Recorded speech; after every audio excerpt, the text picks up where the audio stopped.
Cyclone Montha ఇప్పుడు already మన west బంగాళాఖాతంలో వాయుగుండం ఏర్పాటు అవుతున్న విషయం అందరికీ తెలిసే ఉంది.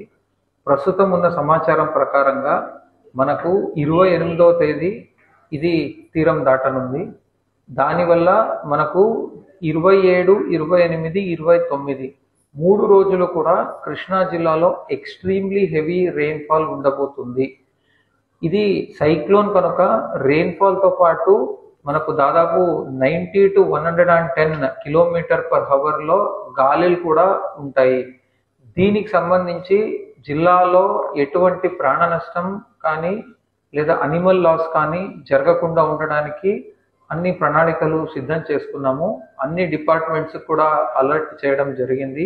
అంతేకాకుండా ఒక్కసారి సైక్లోన్ తుఫాన్ ఎండ్ అయిన తర్వాత మళ్ళీ వెంటనే లైఫ్ని నార్మాలిటీకి తీసుకొని వచ్చేదానికి మనము చెట్లు పడిపోయి